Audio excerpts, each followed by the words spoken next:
Siniguro ng kapulisan ng Benguet ang maayos, tahimik at ligtas na pagbubukas ng Provincial Athletic Meet 2024 sa lalawigan ng Benguet na ginanap sa Benguet Sports Complex, Wangalla, Trinidad, Benguet nito lamang ika-4 ng Disyembre taong kasalukuyan.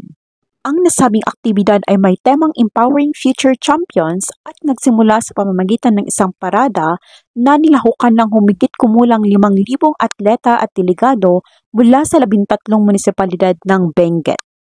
Ang aktibidad ay dinaluhan ng magkinatawan ng Department of Education, Benguet Provincial Officials, Local Government Unit La Trinidad Officials, mga tauhan ng La Trinidad Municipal Police Station sa pangunguna ni Police Lieutenant Colonel Benson Macleing, Chief of Police, at mga tauhan ng 2nd Benguet Provincial Mobile Force Company sa pamumuno ni Police Lieutenant Colonel Dominador Mauricio.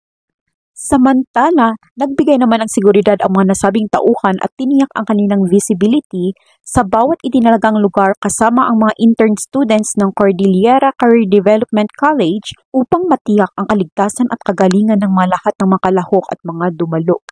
Nilalayon din nito na hadlangan ang anumang mapotensyal na abala at pagyamanin ang isang ligtas na kapaligiran para sa mga atleta at delegado at sa kanilang matagumpay at maayos na pagtatanghal sa kanilang kompetisyon.